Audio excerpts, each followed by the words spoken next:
Мартин Иден 3-ші тарау. Баспалдақтан түсе бере Мартин Иден қалтасынан сарғыш түсті бір жапырақ күріш қағазы мен бір шөгім мексикан темекісін алып шылым ұрады. Құмарын тарқата сіміре бір сорды да түтінін ақырын сыздықтап шығарды. «Апыр-ай», деді ол дауыстап, бұл үнінде әрі таңғалушылық, әрі зор сүйініш бар еді. «Апыр-ай», деді ол сәл кідіріп. «Апыр-ай, ә?» деді бір кезде. Сөйтті де көйлегінің жағасын ағытып алып қалтасына салды. Салқын жауын сіркіреп тұр екен. Мартин жалаңбас, пенжагының түймесі ағытулы. Ештеңені елең қылмай келе жатыр. Жаңбыр жауып тұрған неміс-еміс сезеді.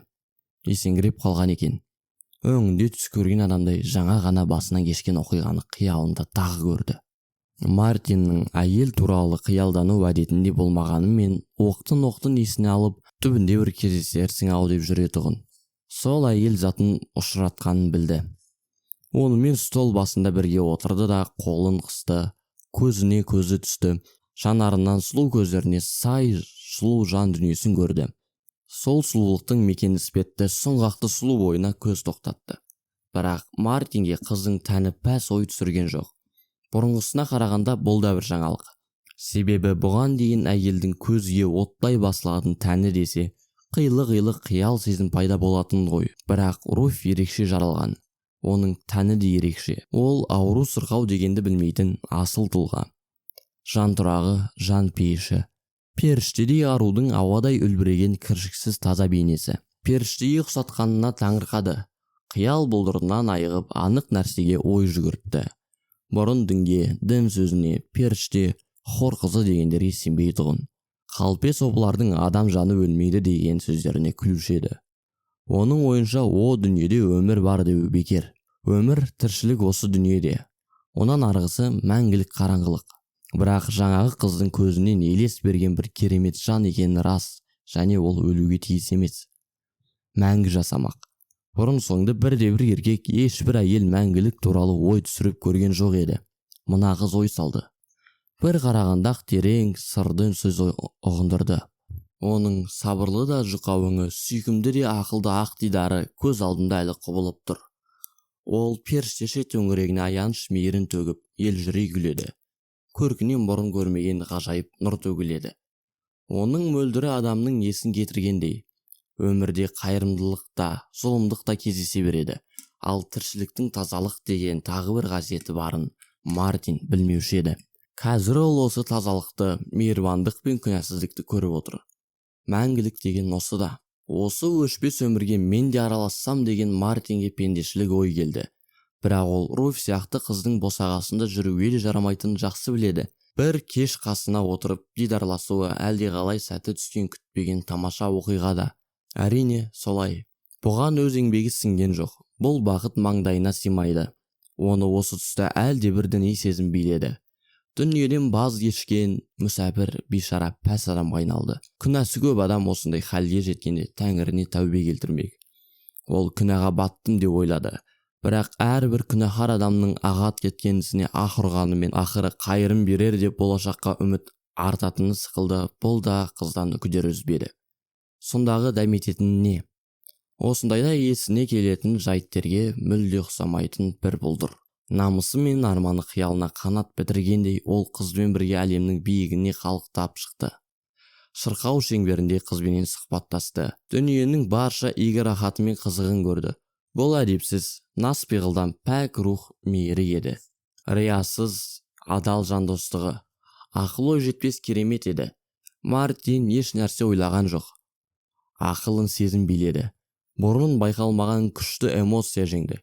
Тебіренген тәтті сезім мұхиттай толқыды. Болмыстың шеңберінен шығып шығандап кетті. Ол мас адамдай теңселіп, былдырлап келеді. Апыр-ай, ә? Бұрышта тұрған полисмен күдіктене сұғын қарады. Балпаң жүрісіне матрос екенін таныды. Жүгіңді ауыз тиеп алып, қайдан келесің? Деді полисмен. Мартин Иден әуеден жерге түсті. Жаратылысында жағдайға тез үйлесе кететін іштей икемді жігіт полисменнің даусын естісімен-ақ есін жиып алды. Бәрекелді, деді күліп. Өзімнің дауыстап сөйлеп келе жатқанымды абайласамшы. Көп ұзамай мүмкін жырлап та жібересің, деді полисмен сен неменің сыңайыңды сезіп тұрмын дегендей. Жоқ, жырламаймын, оттығыңыз бар ма? Қазір трамвайға отырып тұп-тура үйіме қайдам. Ол темекісін тұтатып алып полисменге қайырлы түн деді де жөніне жүріп кетті. Мұны қалай көресіз, деді ол өзіне өзі. Мына алаңғасар мені мас деп қалыпты ғой, деді де ішінен күліп. Мен осы шынында да мас шығармын, арудың дидарын көріп мас болам деп ойласамшы, деді. Телеграф авенюде ол Берклиге кетіп бара жатқан трамвайға қарғып мінді. Вагон толы өңкей жас жігіт студенттердің өлеңін айтып шуылдап келеді. Мартин оларға сынай қарады. Байқаса бәрі де университет студенттері екен. Бұлар да қыз баратын лекцияға, қыз араласатын қауымға қатынасатын жігіттер. Әлбетте, қызбен таныс болу ғажап емес. Күнде көрем десе де ерік өздерінде. Бірақ бұлар олай етпеген, ұзақты кеш әлдеқайда сабылып жүрген ғой. Онандай кешкі уақытын сол қызбен бірге өткізіп, әңгімелесіп, әзілдесіп, насылумен қабақ қатысып отырмас па? Студенттердің арасынан сығыр көз салперін жас жігітке көзі түсіп кетті де, мынау жастайынан бұзылған неме ғой өзі, деді ішінен. Кемеде қызмет етсең нағыз қорқақтың, сөз таситын сүмелектің өзі болар едің. Тап осы жасықтан 10 есе артықпын ғой әйтеуір, деген ой келді. Бұған іштей қуанды. Өйткені ғашығына бір адым жақындағандай болды. Өзін өзге студенттермен салыстырды. Әлбетте, шымыр денесі есіне түсіп, күш сынасақ ешқайсысы маңыма келе алмас еді деп ойлады. Бірақ бұлардың басы толған білім, сондықтан қызбен тез түсінісіп, еркін сөйлесе алады. Оның еңсесін көтертпейтін осы бір ой. Бірақ бұларда бар менде жоқ па? Олардың ақылы жеткен нәрсеге менің ақылым жетпей ме деп өзі өреді ол. Иә, олар өмірді кітаптан зерттеген. Бұл болса үнемі өмір тақсіретін тартумен келеді. Мұның басы да білімге толы, бірақ оның білетіні өзге дүние. Осылардың қайсысы мәселен желкен көріп, руль басқарып вақтаға тұралар еді. Оның қауіп-қатерге, ерлікке, жоқшылық пен еңбекке толы өмір көз алдында елестеді. Өмір мектебінен өткен басынан кешкендері есіне түсті. Иә, ол өмірден ұтылмапты. Күндердің күні бұлар да сол өмірден бетпе-бет кездеседі. Мұның көргенін бұлар да көреді, өте жақсы. Бұлар бір кезде Мартинге көптен таныс дүниені білемін деп жүргенде, бұл да өмірдің олар білетін екінші жағын зерттейді. Окленд пен Берклиннің арасында әлі үй салмаған бос жатқан жер көп. Трамвай сол араммен келе жатқан. Мартин Иден маңдайшасына Хиггинботамның бөлшек саудасы деген тыраш жазу бар. Өзіне көз таныс екі этажды үйге қашан жетемін деп келеді. Жеткен кезде трамвайдан секіріп түсе қалып, үйдің маңдайшасындағы жазуға біраз қарап тұрды. Оған жазудың өзінен гөрі өзге жайттар жақсы мәлім. Жазудың әрбір әрпінен ұсақшылдық, менменшілдік, бейшаралық сезіліп тұрар еді. Бернард Хиггинботам, Мартиннің жездесі. Мартин оның ар жақ бер жағын жақсы біледі. Есікті өзінің кілтімен ашып кірді де баспалдақпен екінші этажға көтерілді. Жездесі осы үстінде тұрады. Дүкен астында, дегенмен шіріген овощтың иісі мұнда да сезіліп тұр. Қараңғы ауыз үйде қармалып жүріп толып жатқан жиендерінің біреуі қалдырып кеткен ойыншық арбаға сүрініп кетті де есікке барып соғылды. Сараң неме-ай деп ойлады ол. Біреу қараңғыда көзін шығарып алмасын деп газ жағып та қоймаған. Соған 2 цент ақшасын қимайды. Сипалап жүріп есіктің тұтқасын әрең тауып үйге кірсе, жарық бөлмеде апасы мен Бернард Хиггинботам отыр екен. Апасы ерінің шалбарын жамап, жездесі 2 аяғын сидитіп, орындыққа салып қойып, газет оқып отыр.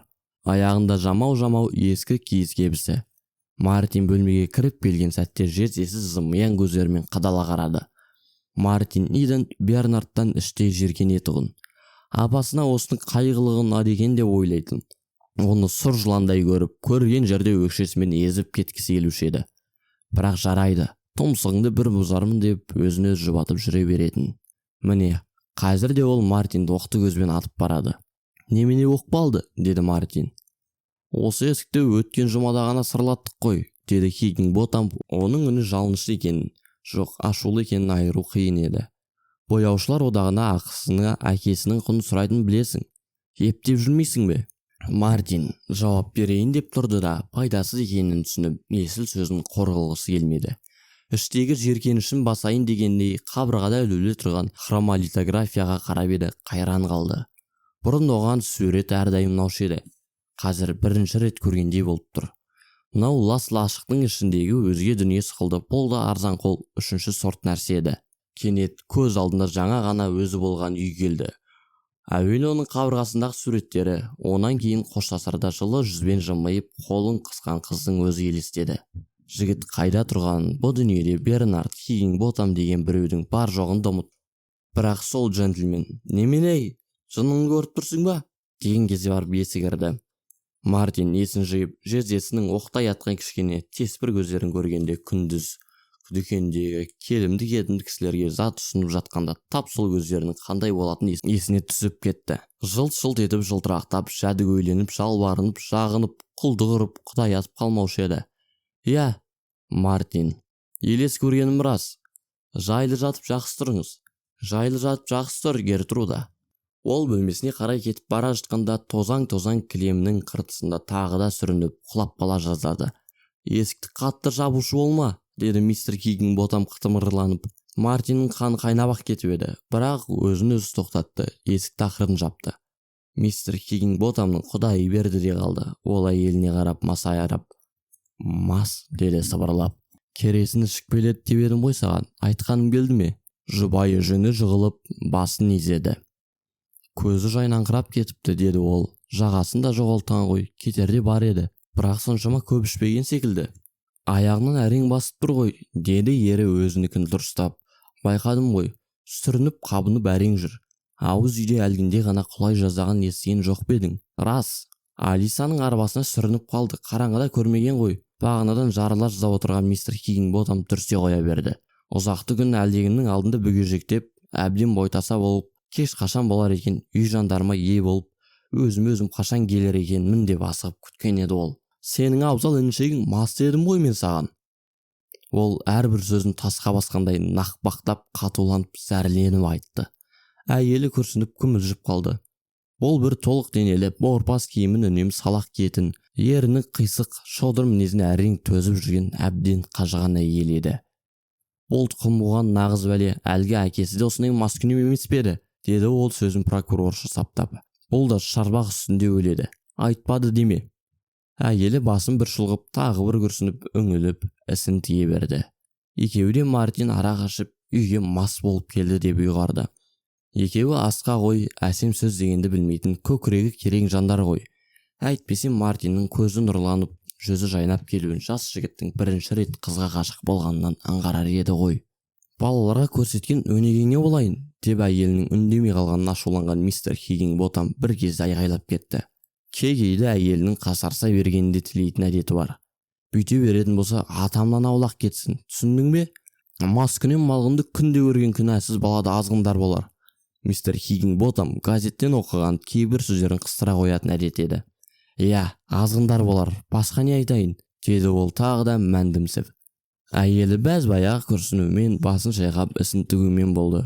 Мистер Хиггинботам тағы да газетіне шүйілді. «Өткен аптаң пәтер ақысын төлеп пе еді?» деді ол бір кезде газет арқылы алая қарап. Әйелі басын изеді. «Әлі ақшасы бар көрінеді ғой. Қашан жүреді екен өзі?» «Ақшасын түгескесін жүретін шығар», деді әйелі. «Қолайлы кеме кездестер ме екен деп кеше Сан-Францискоға барып келген. Ақшасы бар тұрғанда ол әрине кез келген кемеге жалдана қоймас.